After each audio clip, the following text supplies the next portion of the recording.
जय हिंद दोस्तों, स्वागत है आपका each one teach one police वाला ट्यूटर। इस चैनल पर आपका एक बार पुनः स्वागत है।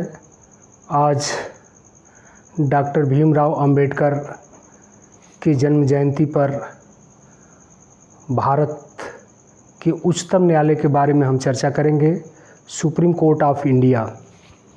दोस्तों, सुप्रीम कोर्ट ऑफ इंडिया भारतीय संविधान के भाग 5 अनुच्छेद 124 से लेकर 147 के बीच में इसका विस्तृत विवरण, इसके नियुक्ति से गठन से लेकर योग्यता, कार्य, वेतन, हटाए जाना, क्षेत्राधिकार, इसकी सलाह देने की क्षमता, ये सब विषयों पर अनुच्छेद 124 से लेकर 147 तक वर्णन किया गया है। सबसे पहले हम जान लेते हैं कि ये सुप्रीम कोर्ट ऑफ इंडिया का कंसेप्ट कैसे आया। तो पहले जैसा कि आप जानते हैं कि ये जो न्यायालय था, भारत शासन अधिनियम 1935 के तहत एक फेडरल न्यायालय के रूप में, एक संघीय न्यायालय के रूप में 1937 में 1937 में अस्तित्व में आया था।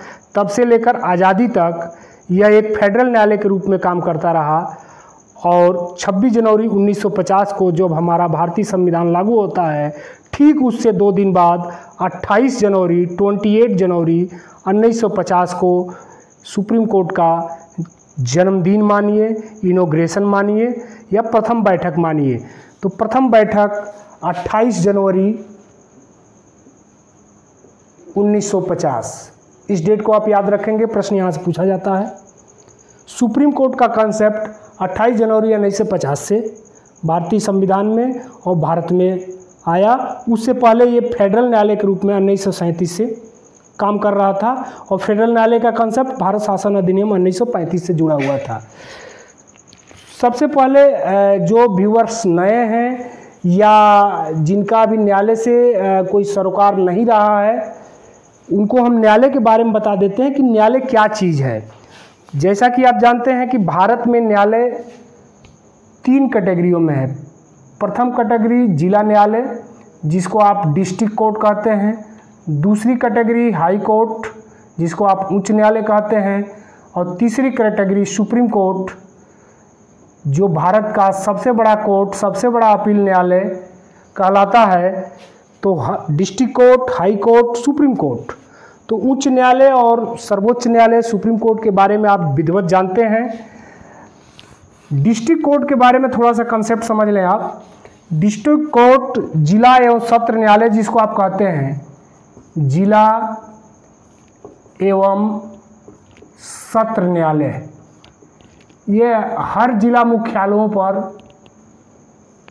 रहता है, जिला एवं सत्र न्यायालय। अब जिला और सत्र न्यायालय पर 3 तरह के मजिस्ट्रेट होते हैं। प्रथम श्रेणी के मजिस्ट्रेट,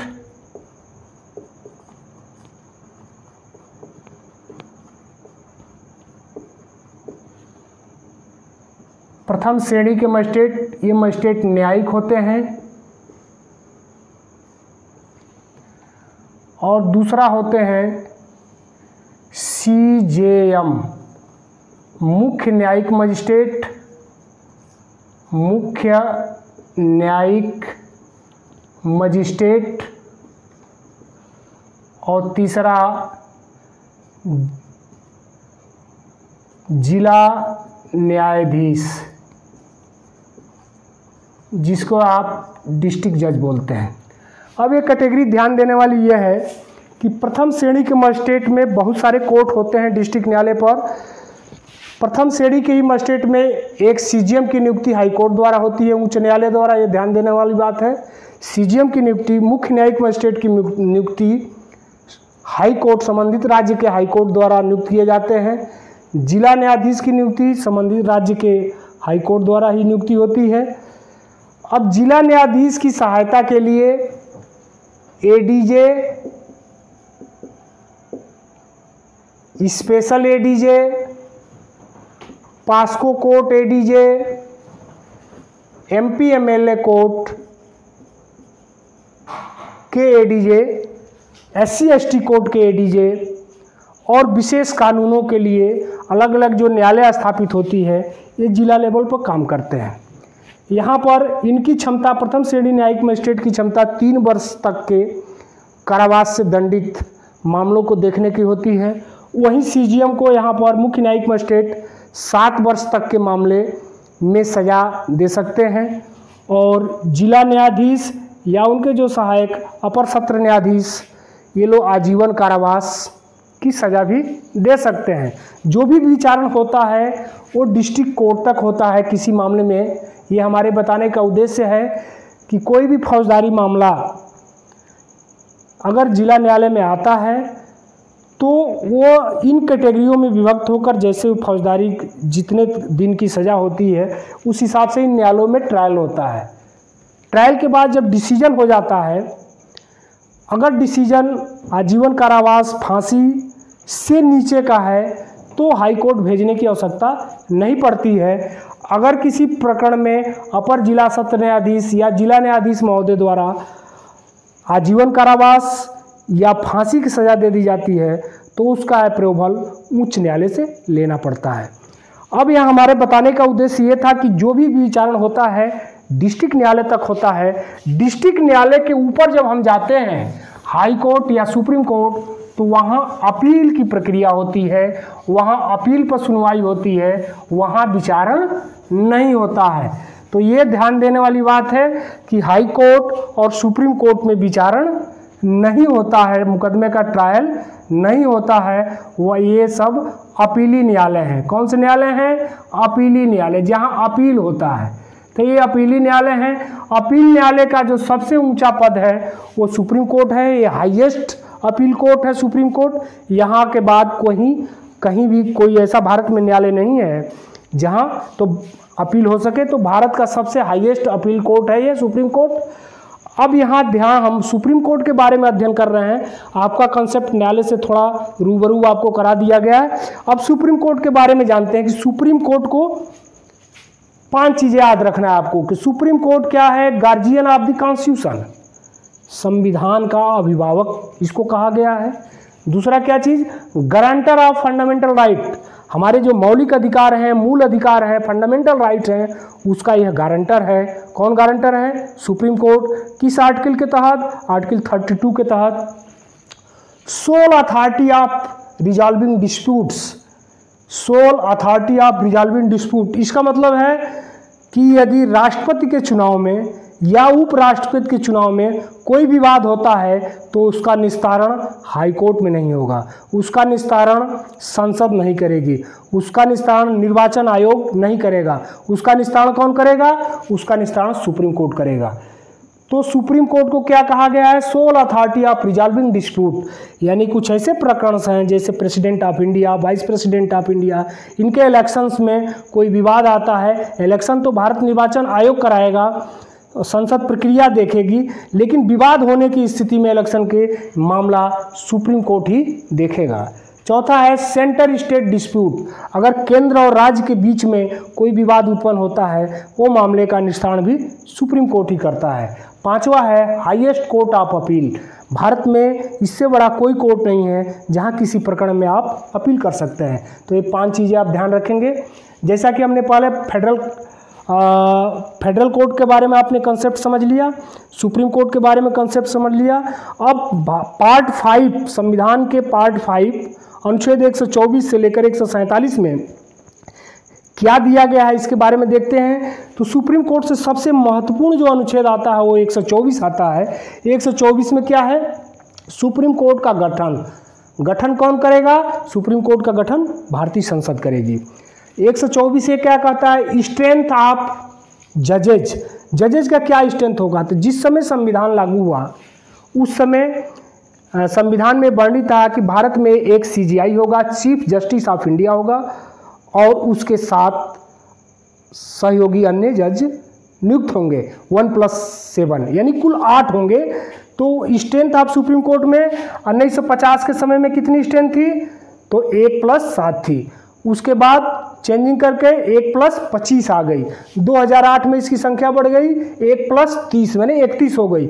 और वर्तमान में 2019 में जो लास्ट अमेंडमेंट हुआ है, लास्ट चेंजिंग हुई है, तो अब सुप्रीम कोर्ट में जजों की संख्या 34 हो गई है। कितनी हो गई है? 34 हो गई है। एक चीफ जस्टिस ऑफ इंडिया रहेगा और अन्य न्यायाधीशों की संख्या 33, यानी सुप्रीम कोर्ट में वर्तमान में कितने जज रह सकते हैं? 34। तो वर्तमान यहाँ से प्रश्न पूछ सकता है कि सुप्रीम कोर्ट में कितने जज हैं या कितने जज इस समय की स्थिति में हो सकते हैं? तो 34 सीजीआई को लेकर।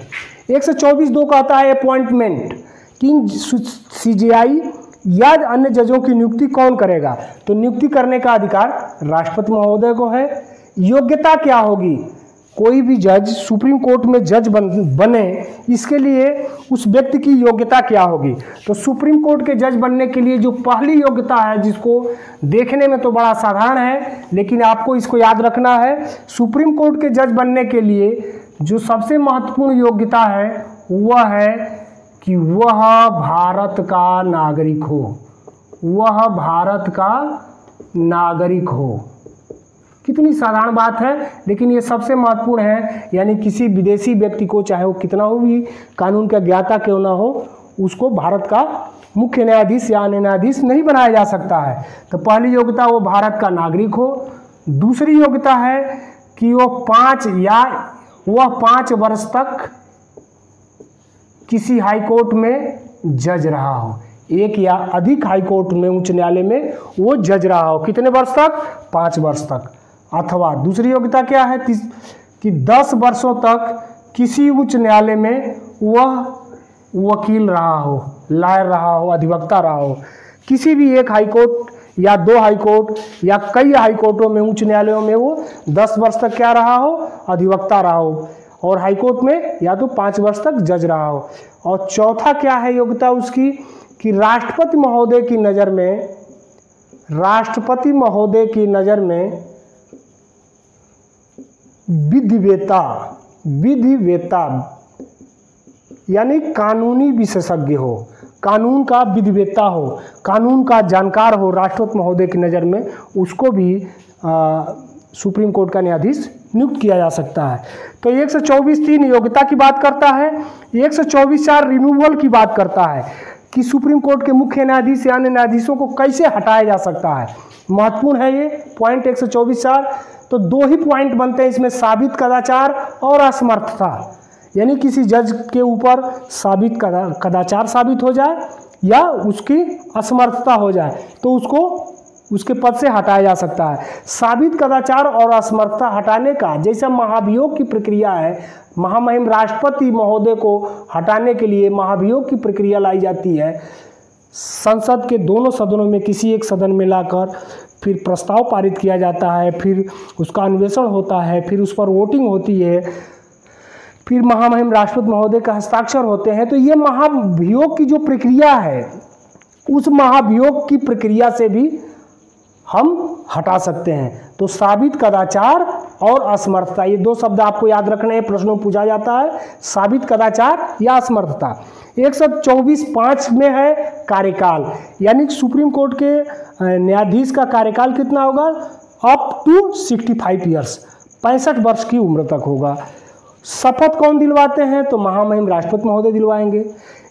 ये 124(6) में वर्णित है। 124(7) क्या है? 124 का लास्ट और 124(7) ये है अन्वेषण। अन्वेषण का मतलब है कि जब साबित कदाचार के लिए महाभियोग की प्रक्रिया संसद के किसी भी सदन में लाई जाएगी, उसका अन्वेषण किया जाएगा। प्रस्ताव लाने के बाद अन्वेषण किया जाएगा, अन्वेषण करने के बाद ही आगे की प्रक्रिया प्रारंभ होगी। तो 124(7) में दिया गया है। 125 अनुच्छेद 125 में सुप्रीम कोर्ट के सीजीआई का अन्य न्यायाधीशों का वेतनमान दिया गया है। वेतनमान में ध्यान देना है कि इनका वेतन और पेंशन, न्यायाधीशों का वेतन और पेंशन भारत की संचित निधि पर भारित होता है। संचित निधि के बारे में अलग से वीडियो, उसको आप प्लेलिस्ट में जाकर देखिए कि संचित निधि क्या होती है। तो भारत की संचित निधि पर भारित होगा, यानी कि वेतन और पेंशन संचित निधि से देय होगा। वर्तमान में 2.8 लाख सीजीआई का वेतन, 2.5 लाख अन्य न्यायाधीशों का वेतन निर्धारित है। अब आते हैं 126 कहता है कार्यकारी CGI, chief justice of India, educative, अगर चीफ जस्टिस ऑफ इंडिया मौजूद नहीं है या चीफ जस्टिस ऑफ इंडिया का पद खाली हो गया है तो कार्यकारी सीजीआई कौन होता है, इसके बारे में 126 अनुच्छेद में वर्णन किया गया है। 127 आता है तदर्थ न्यायाधीश, शब्द आया है एडहॉक। एडहॉक तदर्थ न्यायाधीश क्या होता है, इस शब्द को जानना बहुत जरूरी है। इसमें हमेशा हम लोग कंफ्यूजन में रहते हैं कि तदर्थ न्यायाधीश क्या होता है। तदर्थ, इसको अंग्रेजी में कहते हैं एड हॉक। एड हॉक तदर्थ न्यायाधीश। तदर्थ न्यायाधीश का तात्पर्य यह है कि जब कभी सुप्रीम कोर्ट में कोई ऐसी पीठ बैठती है, आप पीठ का नाम सुने होंगे, 5 सदस्यीय पीठ, 7 सदस्यीय पीठ, 11 सदस्यीय पीठ, ऐसी कोई पीठ स्थापित होती है किसी संवैधानिक मामले को देखने के लिए।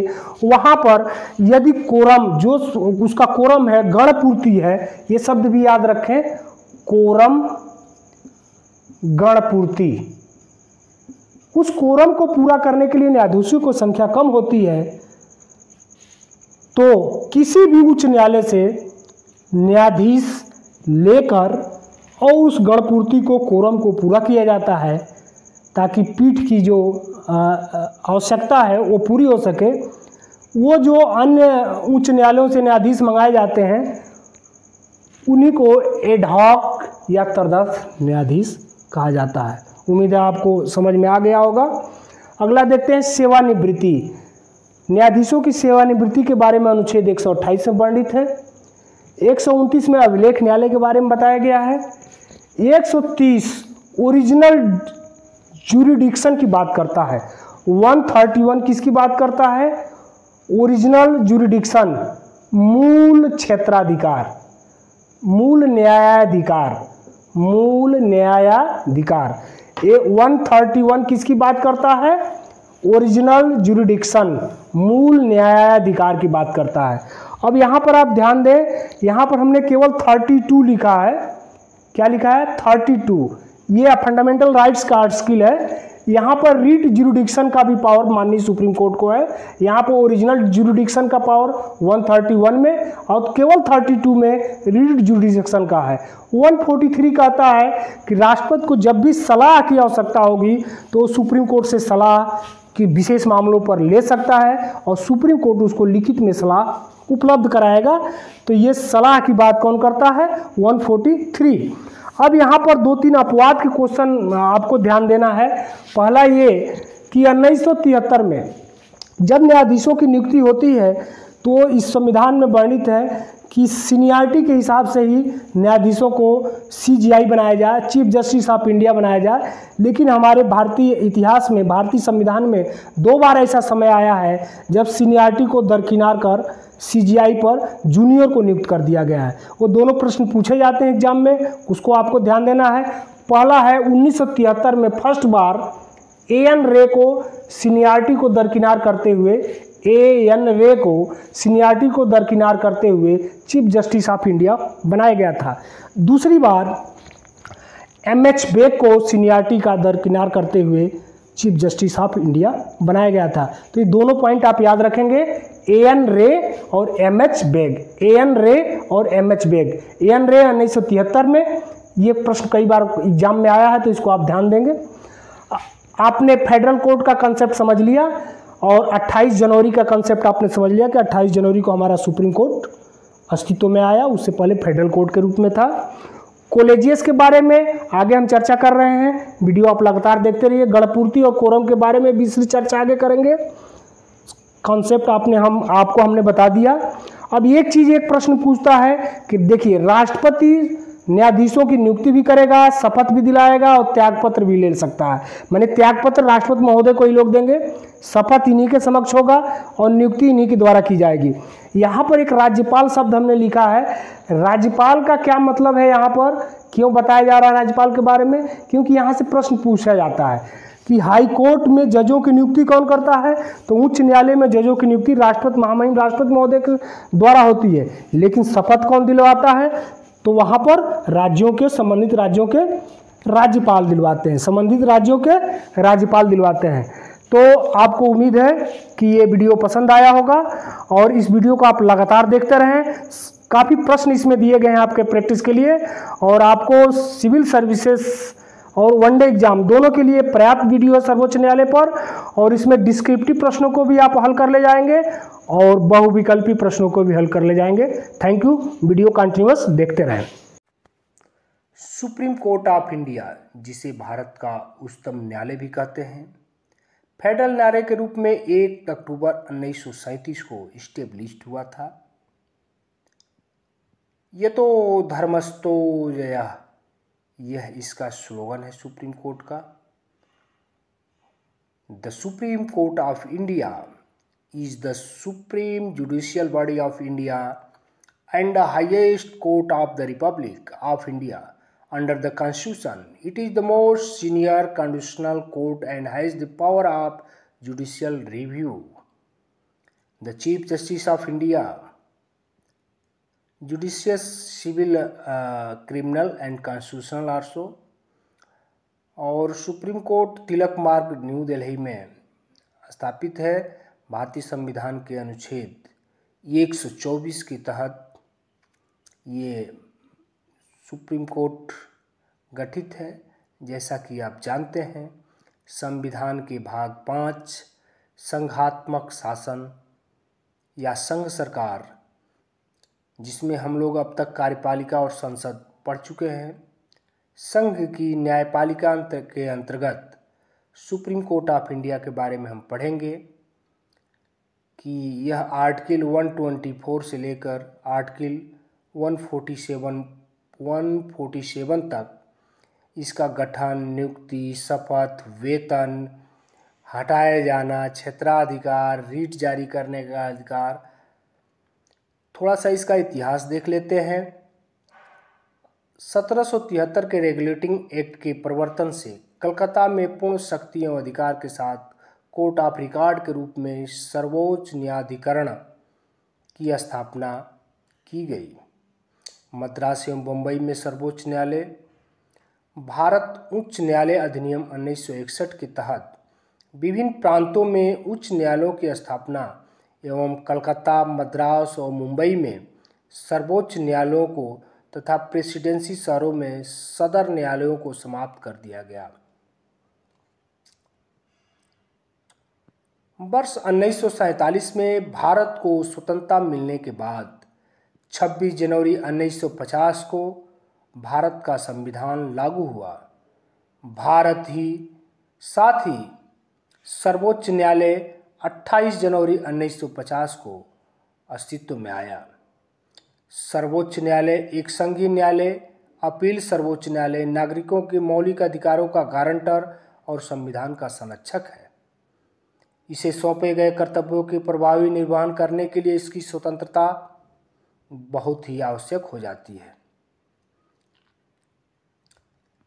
सर्वोच्च न्यायालय के लिए नियुक्त न्यायाधीश को अपना कार्यभार संभालने से पूर्व राष्ट्रपति के समक्ष शपथ लेनी होती है, जिसमें संविधान के प्रति श्रद्धा, निष्ठा, भारत की प्रभुता और अखंडता को अक्षुण्ण बनाए रखेंगे। वर्तमान में सर्वोच्च न्यायालय में 1+33 की संख्या है। कुल मिलाकर 34 न्यायाधीशों का वर्ष 2019 के तहत संगठन हो गया है। संसद उन्हें विनियमित करती है।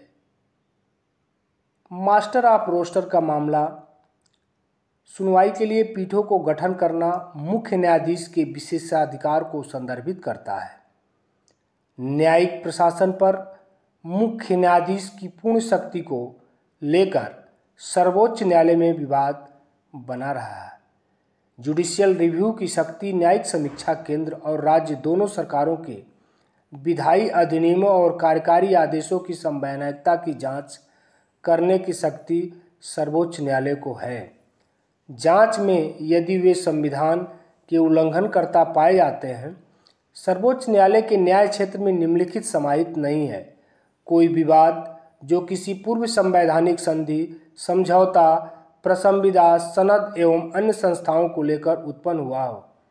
कोई विवाद जो संधि, समझौता आदि के बाहर उत्पन्न हुआ हो, जिसमें प्रावधान हो कि सर्वोच्च न्यायालय कॉलेजियस प्रणाली की शुरुआत तृतीय न्यायाधीश मामले के माध्यम से हुई थी और यह वर्ष 1998 से चलन में है। इसका उपयोग उच्च न्यायालयों और सर्वोच्च न्यायालयों में न्यायाधीशों की नियुक्ति एवं स्थानांतरण के लिए किया जाता है। संविधान में इसका उल्लेख नहीं है। सर्वोच्च न्यायालय का स्थान दिल्ली को घोषित करता है। यह मुख्य न्यायाधीश को अन्य किसी स्थान अथवा एक से अधिक स्थानों को सर्वोच्च न्यायालय के स्थान के रूप में नियुक्त करने का अधिकार प्रदान करता है। यह राष्ट्रपति के अनुमोदन से ही इस संबंध में निर्णय लिया जाएगा। संविधान के भाग 5 में अनुच्छेद 124 से 147 तक सर्वोच्च न्यायालय के संगठन, स्वतंत्रता, अधिकार, क्षेत्र, शक्तियाँ एवं प्रक्रियाओं से संबंधित करता है। 124 में चीफ जस्टिस ऑफ इंडिया होगा। न्यायाधीशों की नियुक्ति। सर्वोच्च न्यायालय के न्यायाधीशों की नियुक्ति राष्ट्रपति द्वारा की जाती है। यदि राष्ट्रपति आवश्यक समझता है तो मुख्य न्यायाधीश की नियुक्ति के लिए सर्वोच्च न्यायालय और उच्च न्यायालय के न्यायाधीशों की सलाह ले सकता है। अन्य न्यायाधीशों को राष्ट्रपति द्वारा मुख्य न्यायाधीश एवं सर्वोच्च न्यायालय या उच्च न्यायालय के न्यायाधीशों से परामर्श करके नियुक्त की जाती है।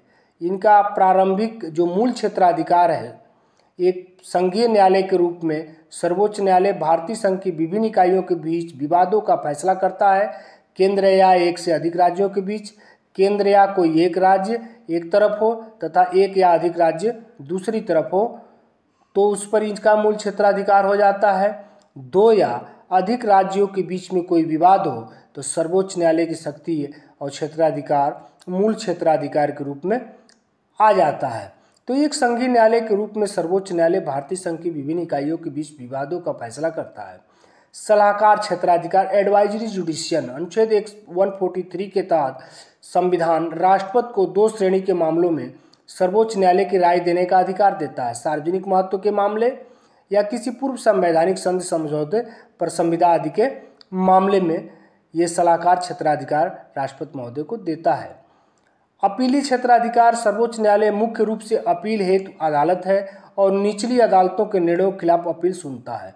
संवैधानिक मामलों में अपील, दीवानी मामलों में अपील, आपराधिक मामलों में अपील और विशेष अनुमति द्वारा भी अपीलीय क्षेत्राधिकार इसको प्राप्त है। न्यायाधीश क्षेत्राधिकार, रीट जुडिशियन भी सर्वोच्च न्यायालय को अधिकार प्राप्त है कि वो बंदी प्रत्यक्षीकरण, परमादेश, उत्प्रेक्षण, प्रतिषेध एवं अधिकार प्रेक्षा जो आर्टिकल 32 हमारा कहता है, 32 में जो वर्णित है न्यायादेश जारी करने के लिए और फंडामेंटल राइट को सिक्योर करने के लिए रीटें जारी करता है। अभिलेख का न्यायालय, रीट न्यायालय। अभिलेख के न्यायालय के रूप में सर्वोच्च न्यायालय के पास 2 शक्तियाँ हैं। सर्वोच्च न्यायालय के निर्णय, कार्रवाई और उसके फैसले सार्वजनिक अभिलेखों एवं साक्ष्य के रूप में दर्ज किए जाते हैं। किसी अन्य अदालत में चल रहे मामलों के दौरान इन पर प्रश्न नहीं उठाया जा सकता है।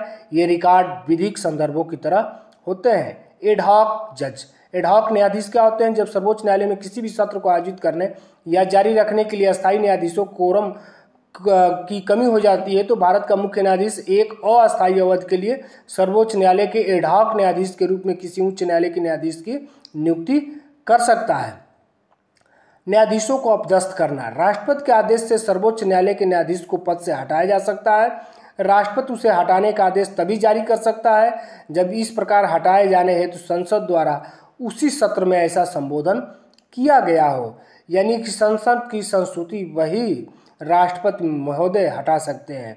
इनका कार्यकाल मैक्सिमम 65 वर्ष तक होता है। उससे पहले वह राष्ट्रपति को लिखित त्याग पत्र देकर हट सकते हैं या संसद की सिफारिश पर राष्ट्रपति द्वारा उसे पद से हटाया जा सकता है, जिसको आप साबित कदाचार कहते हैं। भारत के उच्चतम न्यायालय में न्यायाधीशों की संख्या वृद्धि करने की शक्ति किसमें है? तो भारत के उच्चतम न्यायालय में न्यायाधीशों की संख्या में वृद्धि करने की शक्ति भारतीय संसद में है। तो इसका उत्तर होगा ऑप्शन डी, संसद में। प्रश्न संख्या 2 देखते हैं। प्रश्न संख्या 2, सर्वोच्च न्यायालय के न्यायाधीश अपना त्याग पत्र किसे प्रदान करता है? तो सर्वोच्च न्यायालय के न्यायाधीश अपना त्याग पत्र राष्ट्रपति महोदय को प्रदान करता है, क्योंकि राष्ट्रपति महामहिम राष्ट्रपति द्वारा ही सर्वोच्च न्यायालय के न्यायाधीश की नियुक्ति होती है, अतः वह अपना त्याग पत्र राष्ट्रपति को ही सुपुर्द करता है। उच्चतम न्यायालय के न्यायाधीश किस प्रकार हटाए जा सकते हैं? तो उच्चतम न्यायालय के न्यायाधीश राष्ट्रपति के द्वारा संसद की सिफारिश पर ही हटाया जा सकता है, अन्यथा ऑप्शन ए, बी और सी के किसी मामले में नहीं हटाए जा सकते हैं। तो आंसर डी होगा। निम्नलिखित में कौन सा उच्चतम न्यायालय के न्यायाधीश की योग्यता नहीं है? तो उच्चतम न्यायालय की जो योग्यता है वो 10 वर्ष वकील रहे हों उच्च न्यायालय में, 5 वर्ष वो जज रहे हों उच्च न्यायालय में, भारत के नागरिक हों। तो 10 वर्ष उच्च न्यायालय में जज रहे हों, ऑप्शन सी उसका योग्यता नहीं है। आर्टिकल 32 सर्वोच्च न्यायालय द्वारा रिट जारी करने की शक्ति है।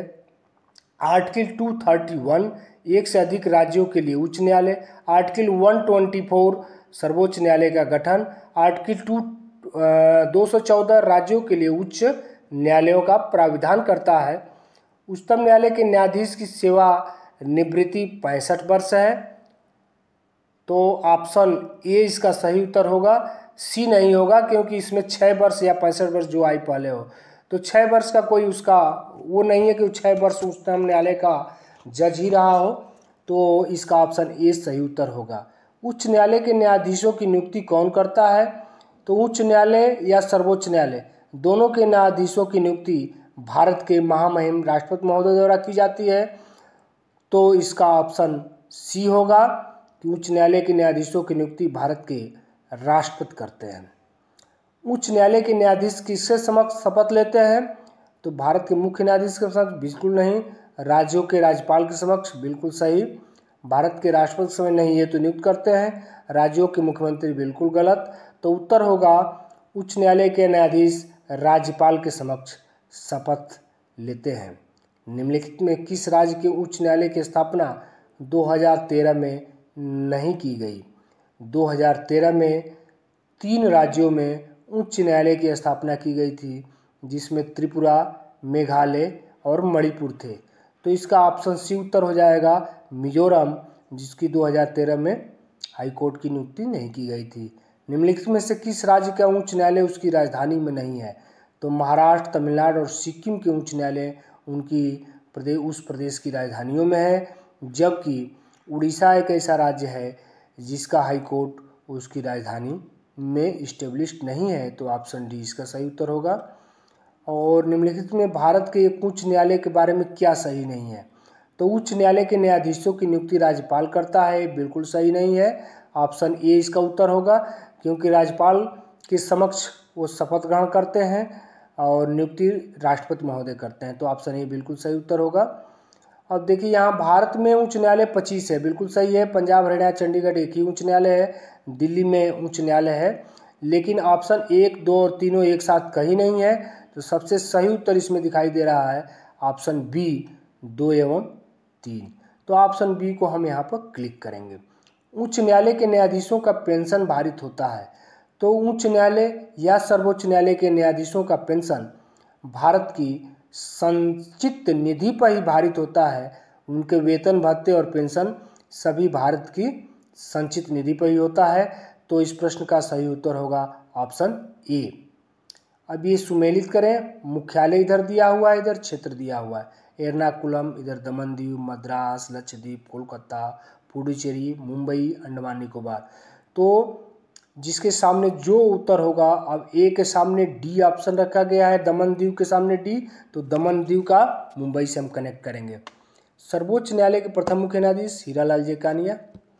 अब इस प्रश्न को आप जल्दी जल्दी देखते रहें, इसका उत्तर बड़े आसान से प्रश्न है और इन 18 प्रश्नों को इजी प्रश्नों को इसमें सम्मिलित किया गया है ताकि आप रिवीजन बड़े आसानी से कर लें। और सभी प्रश्न महत्वपूर्ण है और वनडे एग्जाम के लिए ये क्वेश्चन ज़्यादा ही अच्छे रहते हैं और इनका अधिक से अधिक संख्या में जितना आप प्रैक्टिस कर लेंगे, आप पॉज कर लीजिए, मोबाइल पॉज करके देखते रहिए। अगर नोट्स बना रहे हैं तो एक एक लाइन का उत्तर भी आप इससे देखकर लिखते रहिए। और उम्मीद है कि आज का सेशन आपको काफ़ी अच्छा लगा होगा। डिस्क्रिप्टिव के साथ साथ आप ऑब्जेक्टिव प्रश्नों का भी काफ़ी अच्छे से अभ्यास कर लिए होंगे और लाभदायक आज का सेशन रहा। भारत के सर्वोच्च न्यायालय के बारे में जितनी जानकारी हो सकती थी इसमें जानकारियों को समाहित करने का प्रयास किया गया है। तो इसी तरह आप देखते रहें, नोट्स अपने हाथ से बनाते रहें। बहुत बहुत